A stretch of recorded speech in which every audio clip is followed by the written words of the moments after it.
New on Curiosity Stream. From time to time, we have collisions between asteroids and the Earth. We track them, we study them, we hope the big one never comes. Don't look up, it's Asteroid Rush. And alligators. They rarely get sick. They even outlasted the dinosaurs. Could they hold the secret to human longevity? Their blood could have antibacterial applications. Wade into the investigation on immortal alligators. Watch now on Curiosity Stream. Annual plans are $20, just $1.67 a month. Visit curiositystream.com. What's up? It's your boy, The Ted Smith. Thanks for listening to the Men's Room Daily Podcast. Want more? Check out the greatest podcast in all the land, The Podcast. Be sure to subscribe and listen to a brand new episode every Tuesday night. The debauchery rolls on. You're listening to the Men's Room with Miles and Thrill. 99.9 KISW. When did you lie about yourself, or who are you, or who you are, or who were you confused for? And here come those emails from the men's room at KISW.com. You've got mail. You've got mail. All right, a couple from today's question. Back when I moved here in 2012, I got mistaken so many times for Alan Jackson. 10 years later and 40 pounds heavier and with long hair and a bushy beard. And I now resemble Jerry Garcia. That from the Elk Plain Drifter. You know, I could see that. Alan Jackson for sure. Yeah. Also, he strikes me as somebody that would just want to have a beer on the Chattanooga. Yeah. There was another guy that... I'm trying, Mike. That the Drifter looks like. That's... guy's name was Tracy Lawrence. Country singer? Tracy Lawrence. Okay. Yeah. You know, it's not too far. I had a buddy of mine who was a program director, and he also ran a country station. Mm-hmm. So the record company came into town, and there was a steakhouse downtown in downtown Baltimore. Well, back in the day, so maybe like up in there a little bit more. So he said, "Hey man, they're going to pay for steaks at this Capitol Grill downtown. Do you want to go down and we're going to have dinner with Tracy Lawrence?" Mm-hmm. Oh, you're like, oh yeah. Oh man, Tracy Lawrence! I've seen the country artists that come through these doors and play. I am in on a free steak dinner, and then all of a sudden this 6'4" dude walks in. Right. I'm like, "You're not Tracy Lawrence." How are you? I'm Tracy. Oh, hey, free steak. You're expecting breasts, weren't you? I was expecting something way different. An NFL ref? Damn it. Yeah. Wow. Zap. Even the middle name didn't know. Hold it, gentlemen. I served in the Navy for 4 years, and my second ship was home ported in Bremerton. Got back from Desert Storm at the end of May 1991, and the powers that be decided they wanted to get about half the crew into classes in San Diego that August. So we sailed down at the end of July and stayed for a little over a month. Well, a few weeks into our time there, I went to a restaurant in Coronado with a few friends. We decided to sit at the bar. We're not there for 5 minutes. One of my buddies goes, "Dude, that waitress is checking you out." Sure enough, I look over and this cute blonde is really eyeballing me, but she looks pissed. After a couple of minutes of this, she starts walking over straight at me. I'm thinking, oh, Christ. She looks like she wants to beat my ass. Well, when she got within 10 feet, for me, her expression completely changed, and she said, "I am so sorry. From the other side of the bar, you look like my 17-year-old brother. And I was about to kick your ass out for trying to come into this bar I work at and trying to drink underage." Everyone got a good laugh, and I didn't pay for drinks for the rest of the night. Oh, nice. Cheers, guys. That from Sailor Jeff. Moving on to the birthdays. Hola, Bicholas. I want to wish my mortal enemy, Hefe, a very terrible birthday. He's the bane of my existence, and I'm counting down the days to when he moves to San Diego, or San Antonio, so he can be their problem. Please give me your penis is too small, and look out, and have Goofy and Mickey tell him that he's going to die from diabetes if he keeps guzzling down all that Mountain Dew at the current rate. Worst witches. That from Westica. Uh-oh, look out. Well, gals, since your friend here thinks you're going to die of a little someday in the South that we like to call the sugars. It's also known as diabetes, or, if you will, for brevity, diabetes. Either way, sayonara. You know, if you're going to get the sugars, you're going to do all that, buy Mountain Dew. Mickey Mouse sells ice cream. Mickey Mouse sells candy. Come down to the park. Have some fun. Birthday shout-out. What's up, Miles, Thrill, Mike, and Ted? Today I turned 43 years young. How about some wedding puke, a ladies' man fish sandwich, and the dirty Germans talking about what to look forward to now that I'm in my younger 40s. Thanks, guys. That from Will. Can I buy you a fish sandwich? Yeah, the thing you can look forward to in your early 40s, and I do mean this, is preferred sexual experience. It is much, much better now. Yeah, it's the biggest part I've noticed since the early 40s. It says when you go to a tailgate now, to college games, you're more thinking, where's the mother? Yeah, sure, she's cute, but where's mom? Patellos, please wish a happy 51st birthday to my childhood friend Toby, pronounced butt toucher, and have the captain tell him what to expect on board the Guppy as his new cabin boy. Thanks, guys. That from the Lone Hippie. Ooh. Ahoy there. Well, obviously, you're welcome to climb aboard the old Guppy if you're known as the butt toucher. But I'll let you know in advance, first of all, you'll be butt toucher number 3. Snap from Snap, Crackle, and Pop. He likes the ass. Those are his words, not mine. And while Uncle Ben has been looking for work, he's been getting awfully handsy with the Land O'Lakes lady. Says he likes it when she's always on her knees. Crunch berries. All right, guys, here you go. Happy, happy, happy birthday. Happy, happy, happy birthday. Happy, happy, happy birthday to you, to you, to you. Ya's a Dirty Germans brought to you by Men's Room Original Sausage. Available through Uli's world famous sausage, mensroomlive.com, and other fine retailers. Schweinefleisch. Thank you. We'll have a couple extra emails here. Exotic foods. Bacholas, I'm catching up on your episode about exotic foods. Heard you guys talking about the exotic coffee that's extracted from an Indonesian mammal's poop. Well, my husband and I actually got to try it while we were on our honeymoon in Bali. It's called luwak coffee.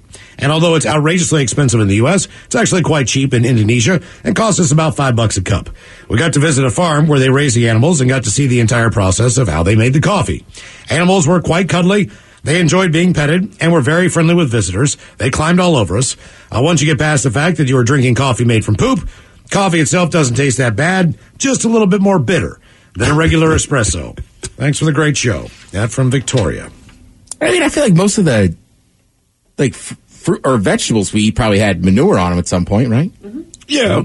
Have you ever been to a sewage retaining pond where they do the processing?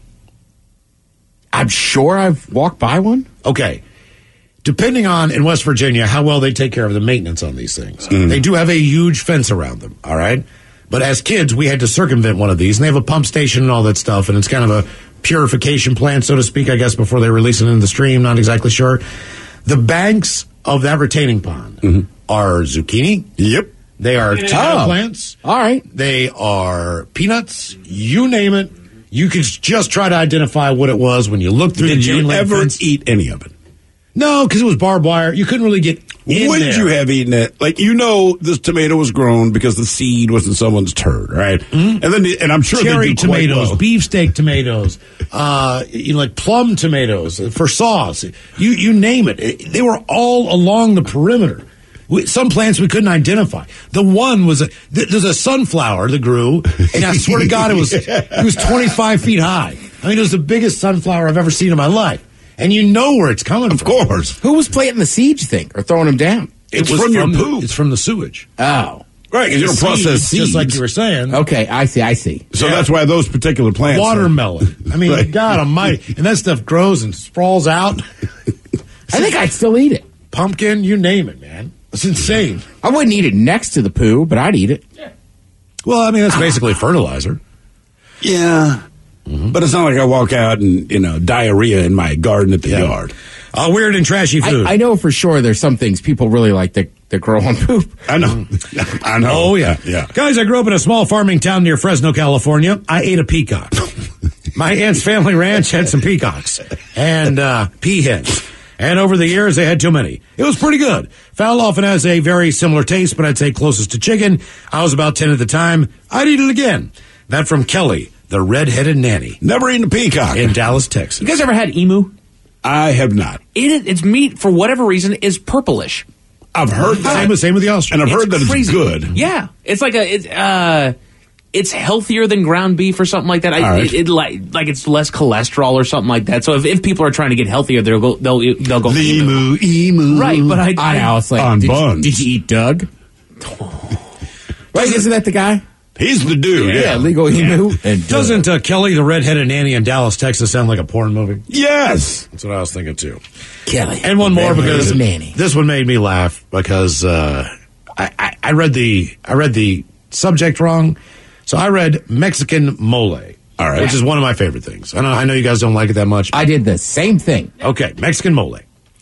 When I was traveling through Mexico in the Yucatan, I stayed with a family that only had a fire pit for their stove.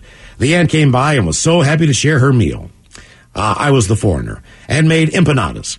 Turns out that she had caught a few moles out in front of her house and decided to cook them up in a newspaper at the family house that I was staying at. I came in as I usually did around noon to say hi, and the family was there, and she had to try one for sure, so I immediately gagged in my mouth because it tasted like dirty stuff with a hint of poop in it. I didn't speak a whole lot of Spanish, but I told her it was good. She asked if I wanted more. I told her, no, I ate a whole bunch of pastries before, and I couldn't, but thank you so much. That was roughly about 12 years, and I can still taste that dirty mole in my mouth when I think about it. Horrible. Worst animal to eat ever. That from Tim the Tool. Now, the men's room wants to know, who sucks less? Hey, time for Who Sucks Less. Steve will throw a hill out on how you do it, but you bring us 3 stories from the news each and every week, and they all suck.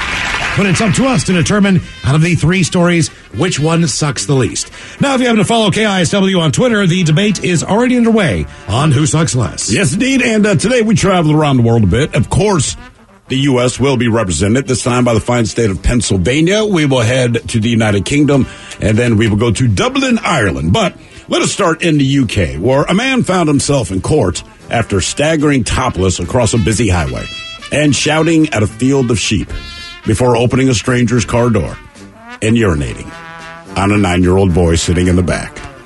Thomas Degnan from Cranhill, Glasgow, he caused chaos at the gas station before weaving across the road across from a hotel. Now, he forced a number of drivers to swerve out of his way to avoid striking them before he ended up in the field harassing, as they say, the innocent flock of sheep. During the rampage, he pulled open the rear door of a car and urinated on a 9-year-old boy who was sitting in the back. Now, the sheriff there, he was told that Degnan had urinated on a car and had been heard shouting and swearing by shocked witnesses to the incident. To his credit, he admitted causing fear or alarm by repeatedly shouting and swearing and repeatedly striking the window of a vehicle occupied by the woman who had the 9-year-old boy. And then he admitted to urinating on the car and then opening the door to finish by urinating on the kid before staggering back into the middle of the street. Now, the charge states that he, quote, forced vehicles to take evasive action to avoid hitting him, and that whilst he was topless, he did shout at sheep. How UK can you get? Okay. So that's it. Basically, who cares that he's yelling at sheep? You just don't open a stranger's door and pee on someone's kid. That's a pretty hard, fast rule on the time. Now we go to Pennsylvania, and let's face it, when you're a cop, you are taught to be prepared for anything, but one thing that might not be in the playbook is what happens when someone is throwing toilets. A 47-year-old man in Pennsylvania, he went nuts at a convenience shop a couple of weeks ago. He assaulted several customers, then struck multiple vehicles with plastic signs, damaging some of them. Well, the guy claimed he had a gun, and he was threatening to shoot people, and that's when the police were called. Well, when they got there, the guy's rampage entered a whole new level of crazy.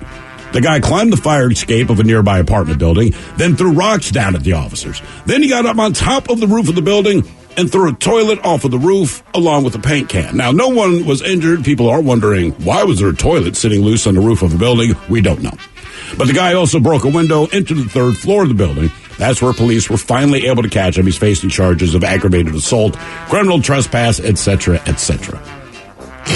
And now we finish up in Dublin, Ireland, where a construction worker, he was removed from a building site after being caught dropping a bag of his own Duke off of a crane.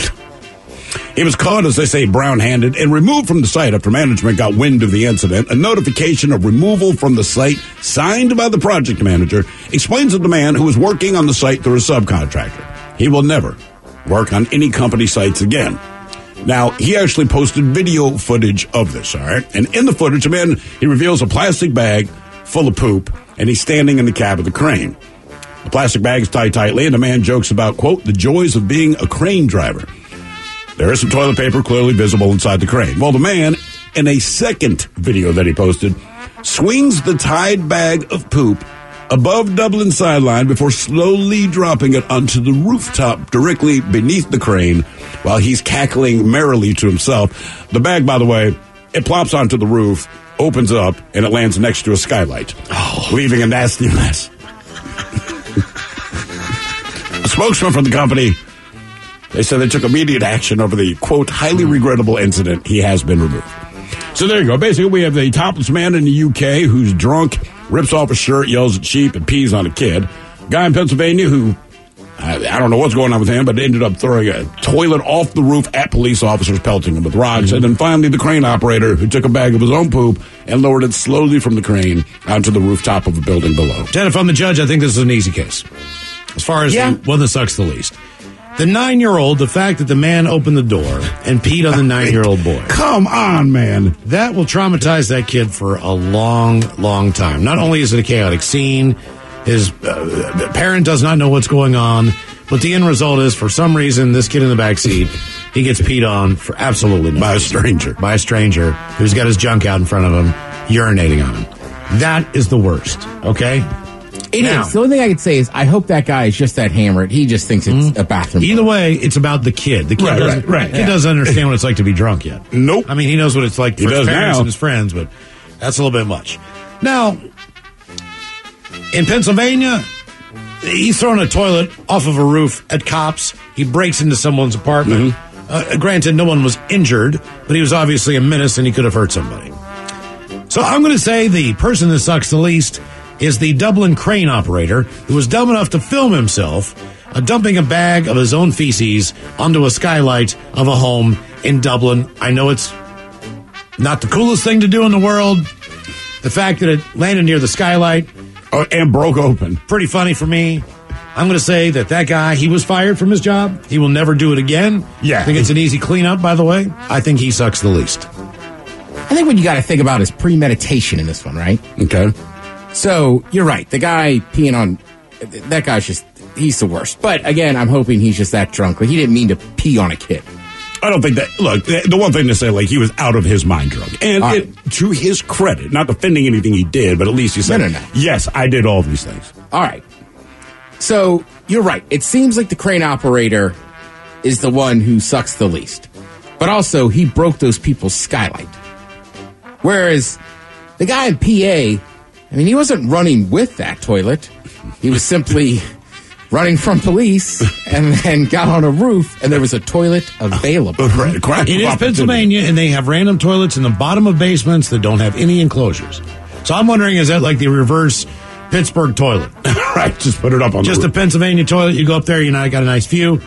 Just take a dump up there. Right, I can only defend that guy in the fact that there's no property damage.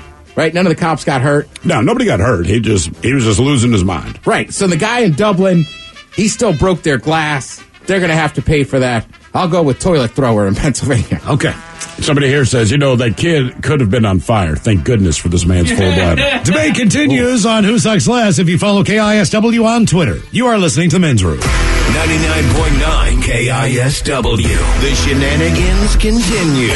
This is the Men's Room with Miles and Thrill.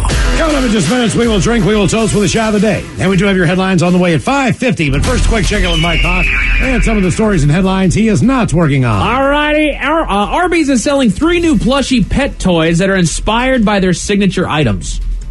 So this is a new thing. That like a beef and cheddar? Exactly. A giant curly fry? Probably a curly fry. fry. And a Jamocha shake. You know all 3 of them. I'm just guessing. You said signature items. That's not a bad call, Ted. If I was working on it, I'd be able to check your answers. That's not bad, though. Like, it's got to be the beef and cheddar. I agree that you got to go the curly fries. Do you go for something like a horsey sauce pack? I do, because I know exactly what I would do. Yeah? My giant plushy horsey sauce? Yeah. Oh, yeah. I got An anatomically correct horse. And they're for dogs, right? Right. Yeah, they're just chew toys. But I've seen this a couple different times. Like, I feel like I've walked around Costco, and they got a bunch of, like, your Costco food court stuff that's been turned into plushy toys. Really? Yeah, just a couple different places are doing that, which is fun. But it's also like, now they recognize that visual with a toy. Yeah, so exactly. In the event, I'm guessing that you're going to be a major Arby's fan, Costco fan, whatever it is that you're buying. You're going to be a fan of these things when you get them. Meaning you're probably bringing the stuff around your house quite a bit. Correct. So just know that. It's the same logic that I found when I was walking through a dog section one time and I found chew toys that looked like shoes. That's not a good idea. What the hell are we doing? Right. A mother in Georgia was able to find her 10-year-old son that was inside of their stolen car by using the Find My iPhone feature. Well, I'm glad that worked. Right. I'm sure that was terrifying. I don't know if... She just wanted her phone. You can keep the kid. I just got that $350. Right. I don't know if they found the car, but they definitely found the kid. So that's a good thing. A babysitter in Florida was arrested after putting a 4-year-old boy in a dryer and turning it on. Why did she do that? I don't know. He She's in her mid-30s, too, so she definitely knew what she was doing. Wow. And it's just, come on, man. Now, it says let him tumble a couple times, which one rotation on that thing is not good. I'm sure the kid. She opened it up and then closed the door and then started it again. Yeah. That's what, like, sometimes you got to tell the kid, no. Right. No, we can't do that. Right. I'm not sure that was the kid's idea. I don't think it was. From what it seemed like that was punishment for something. Oh, Yeah. damn. Yeah. Because I would think that if a kid said, hey, let's do this, somebody in their mid-30s would say, let's not. But I would also think that same person would not say as punishment. Yeah. Climb in. Fair. Yeah.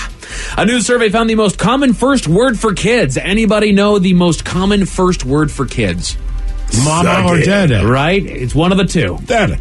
Dada? Dada. Gotta be. Go Dada. Mama. Really? Mama Okay. is the most common one. Yeah. We'll address that coming up. And it even says this and that are close behind. Like, it doesn't even mention data. Guys get damn. screwed. Who's that? That's dada. What about no? No. Yeah, they learn no before they learn yes. That is for sure. Well, they learn it. Do they say it? They say it. Okay. Once they realize what no is, that's when you have to begin negotiations with the child. So they might be 7 months old, 8 months old, whatever it is. No. Right. No, I need you to know. Now they've learned the art of protest. That's right. Like, I liked it better when you couldn't talk. That's right. You were better when you just sat there and made noise. Right. You were always cute. Now you get the noise. He's making little picket signs in his coloring book. 1 in 6 Wordle players finish the daily puzzle on the toilet. I actually think that number seems low. Agreed. It's something like Wordle. It takes, 45 seconds, 2 minutes to play, Yeah, whatever it takes it no is. time. It seems like that's something I would do because I'm on the toilet. I'm going to be there a minute. Like, I feel like that's just a standard practice. People bring in crossword puzzles, Sudoku puzzles, Right. the newspaper, a book, their phone. Well, I've noticed the trend, at least as far as Twitter and people posting their scores. Yeah. That it seems like it is the first thing that people do when they get up in the morning. Right. Then maybe Correct. they keep playing it, but they don't post it anymore. I am always reminded to do Wordle by the morning show because I'm kind of on that little group that they're all doing there. Yeah. And I will jump up in the morning, and when I'm having my first movement, I will be on Twitter and like, oh, shoot, I got to do that. Yeah. And then I'll just First knock it out. movement, I like that. Yeah. First movement. How many do you normally take for to get at the door there?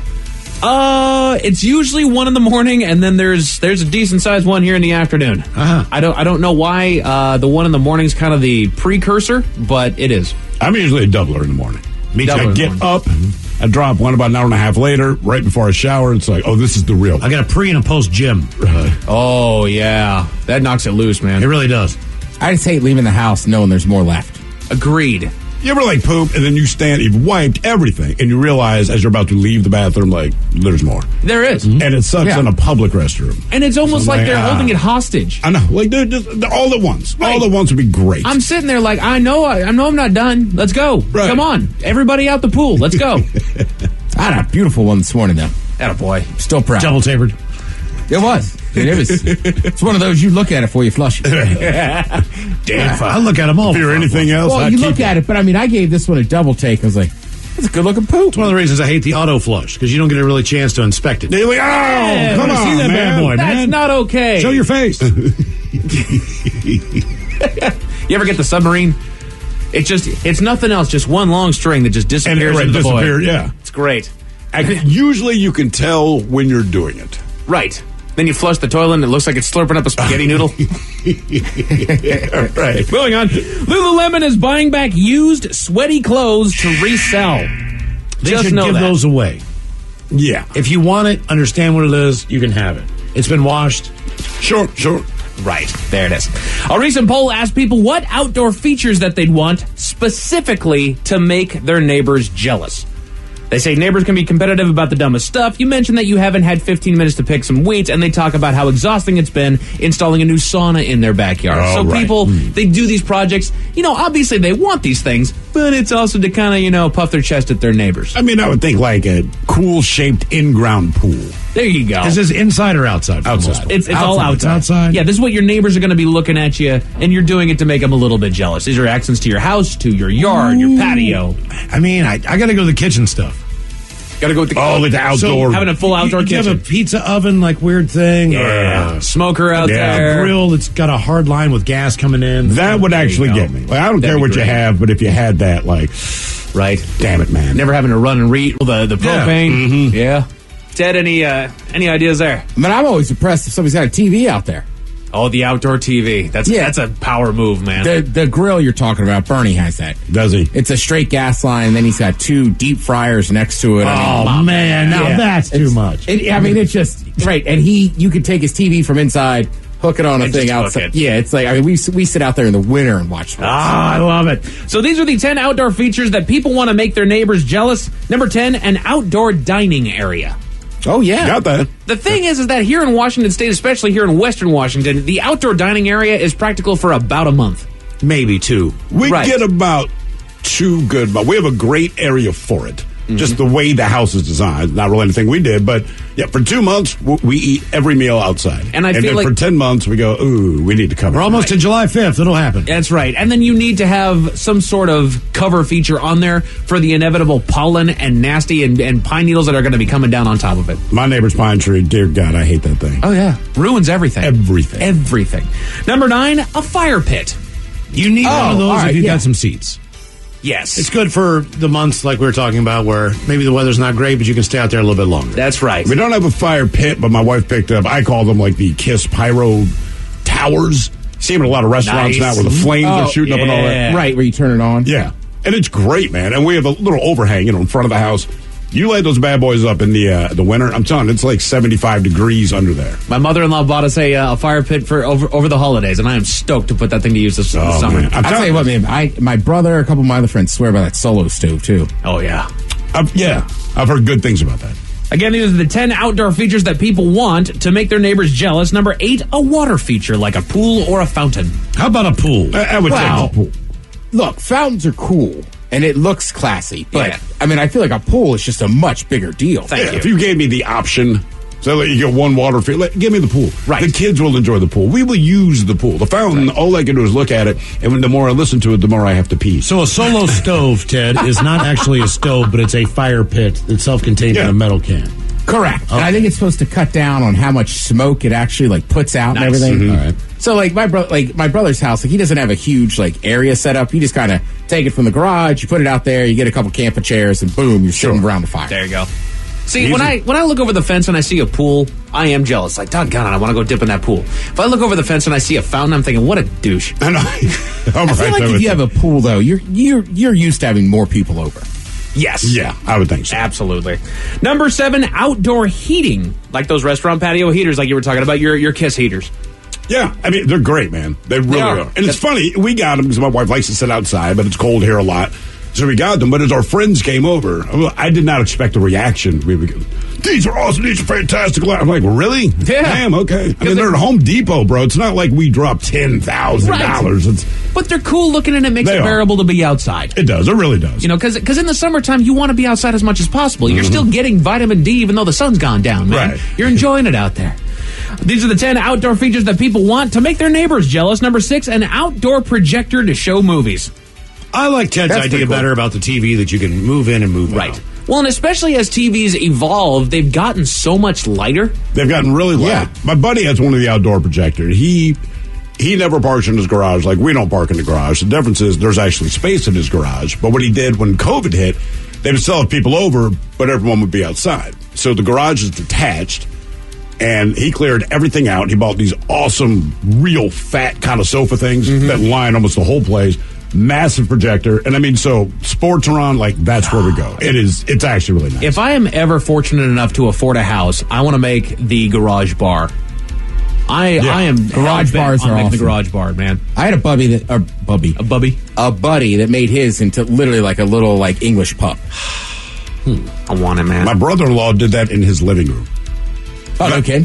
You walk, and it's a 1,500 square foot house, maybe. So it's not this giant house in Philadelphia.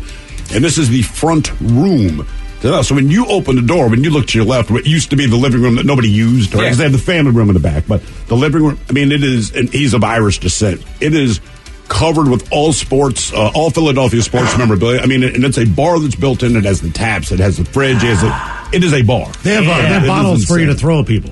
Nice. They're made of sugar so you can crash them over someone's head. Sure. Right on cue. Number 5, an outdoor drinks bar. Yeah, like tiki bars. So you got a tiki bar with it?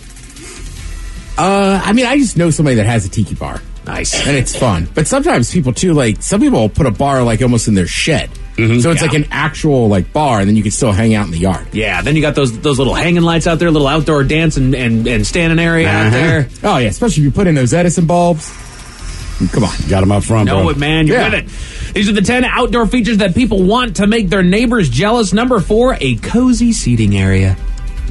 We got that. We definitely have that. Right. Yet again, we talked about that. You got to be on top of moving that stuff in and out because 1, the rain comes out of nowhere, and 2, the pollen is dropping constantly around here and the pine needles, and it just ruins all that furniture. We've gotten pretty good about it, but again, we had less to do with it other than the design of the house. So when we bought the house, it was old, it was dated, it was ugly, right? But the design of it was fantastic. So when you walk out of the basement, you're slightly below ground level, but this guy, I mean, he dug out this massive seating area. And I'm like, all we have to do is fill the space. So it looks like we're awesome. And I'm like, we're not. We just bought the furniture to fit the space that the original owner created. And not only that, but in most areas, the sun comes out and dries that stuff out. Yeah. So we're in an area where we get 2 months of summer. Yeah. And that's basically it. Other places, it makes sense to have a leisure outdoor area. It's not that we don't do outdoor activities here. We just stay busy to stay warm. Right. Wear the right appropriate gear. You can't just lounge around in your backyard tonight. Right, because you're getting wet. Yeah. It's freezing cold. Exactly. But you can do that in other places. Number 3, here you go, Miles, the pizza oven. I'm digging that. Yeah. Can you have an indoor pizza oven, or is that just strictly an outdoor cooking thing? I feel like your indoor pizza oven's your oven. And I mean, I know you can get one, but you'd be like, dude, let's just use the oven. You need fire. Yeah. So unless you have a wood-burning oven. Number 2, a hot tub. Ooh, hot tubs are a good call. There's a flex. When's the last time you had a hot tub, Ted? Was it at that old place down in... Oh, right. I mean, did I live in a building with one? Yeah. Yeah, it's been years. I can't even remember the last time I was in a hot tub, which is pathetic. Right. Damn, I'm missing it already. Doggone it. And this is the number 1 outdoor feature that people want to make their neighbors jealous. A hot, nude, sunbathing wife. Close, a guest house or gazebo to hang out in. Also an escape room. Yeah. Exactly. It's either the she shack or the man cave. You know where you're sleeping tonight. Right. Place to it's the place I prefer to. Good news, Mike. I am working on it. I'm an idiot. I was in a hot tub a month ago. Oh, attaboy. Yeah. It was a very memorable thing. But I was like, I've been in one in years. Like you were in a cabin in Bend in one. The man gumbo. Doctors had to create a new tool to remove something from a man's rectum. I'll tell you what he shoved up there at 5:50. Okay, thank you so much. Can't wait. Headlines are coming up at 5:50. In the meantime, let's get a contestant on the line for Profile This at 206-421-ROCK. All right, have we made it to drinking time?